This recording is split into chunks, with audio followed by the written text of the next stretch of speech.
Dernier point de ce paragraphe sur deux variables aléatoires et deux variables aléatoires indépendantes, qui sera une conséquence assez directe de ce qu'on a vu de l'espérance du produit de deux variables aléatoires indépendantes, c'est la fonction génératrice. Sur la fonction génératrice de la somme de deux variables aléatoires discrètes à valeur dans grand N et indépendantes. Donc je prends x et y, deux variables aléatoires réelles discrètes presque sûrement à valeur dans grand N, pour pouvoir définir leur fonction génératrice, et je suppose que x et y sont indépendantes. J'appelle dx et dy les domaines de définition respectifs des deux fonctions génératrices, dont on sait déjà qu'ils contiennent tous les deux au moins l'intervalle fermé moins 1, 1, mais ils peuvent potentiellement être plus grands.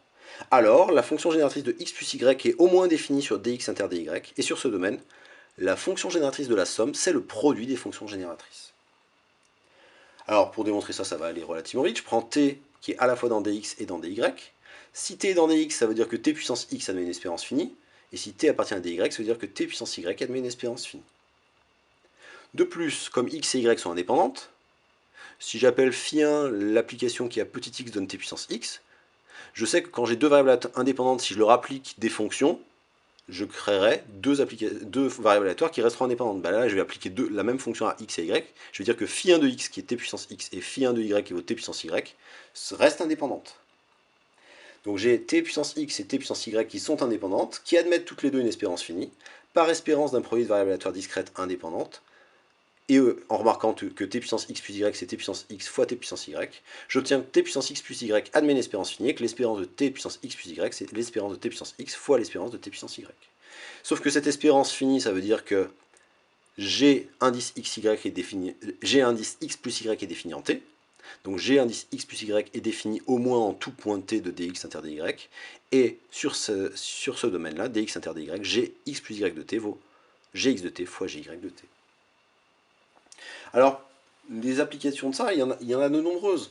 Vous avez sans doute déjà vu que quand j'additionnais des variables aléatoires qui suivent des lois de Bernoulli et qui sont indépendantes, je tombe sur une variable aléatoire qui suit une loi binomiale. Que si j'ajoute deux variables aléatoires indépendantes qui suivent toutes les deux de loi binomiale, alors avec certaines restrictions sur les paramètres, là encore, on va tomber sur des lois binomiales. Et ça, on peut le démontrer sans faire appel aux fonctions génératrices, mais ce sont des démonstrations qui ne sont pas très simples. Alors que là, avec une fonction génératrice, on va voir que ça va très bien se passer. Pour les lois binomiales, je prends x et y, deux variables aléatoires qui suivent respectivement une loi binomiale de paraître n1 et p et n2 et p, donc je vois que j'ai le même p pour n1 et n2 dans grand N étoile, p dans 0, 1, et x et y indépendantes. Et bien je vais voir que x plus y suit une loi binomiale de paraître n1 plus n2 et p. Pourquoi? Par la propriété sur la fonction génératrice, quand je calcule la fonction génératrice de x plus y, c'est la fonction génératrice de x fois la fonction génératrice de y. En plus, ces deux fonctions génératrices sont définies sur R tout entier pour des lois binomiales qui ont un support fini. Ça me fait 1 moins p plus pt puissance n1 fois 1 moins p plus pt à la puissance n2, ce qui fait 1 moins p plus pt à la puissance n1 plus n2. Et comme la fonction génératrice caractérise la loi, j'obtiens directement que x plus y suit une loi binomiale de paraître n1 plus n2 et p. Alors, rien de très étonnant à ce résultat, si je me rappelle que j'avais vu des variables aléatoires qui suivent des lois binomiales comme comptant le nombre de succès dans une répétition d'un certain nombre d'expériences identiques et indépendantes avec probabilité de succès p à chaque fois. Si x compte le nombre de succès dans une répétition de n1 expériences identiques et indépendantes avec probabilité de succès petit p à chaque fois, que y compte le nombre de succès dans la répétition de n2 expériences identiques et indépendantes avec probabilité petit p à chaque fois, et que x et y sont indépendantes, autrement dit que les résultats que j'ai pris pour y et les résultats qui sont pris pour x, c'est pas les mêmes. Quand je prends x plus y, je compte quoi? Je compte le nombre de succès au cours de mes n1 plus n2 expériences, avec probabilité de succès petit p à chaque fois, et mes expériences restent toujours identiques et indépendantes. Donc je ne suis pas étonné de voir que x plus y suit une loi binomiale de paraître n1 plus n2 et p. Et bien là, on l'a prouvé par le calcul.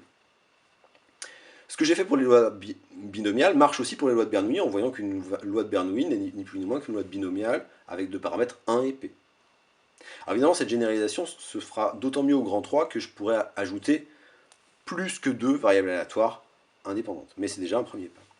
De la même chose que j'ai vu, donc là, cette propriété-là s'appelle stabilité des lois binomiales, j'ai également la stabilité au niveau des lois de Poisson.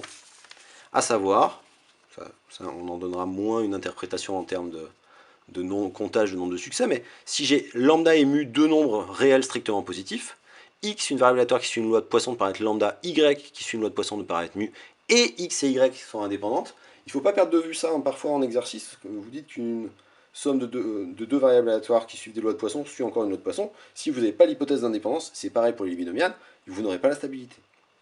Mais si elles sont indépendantes, ça va marcher.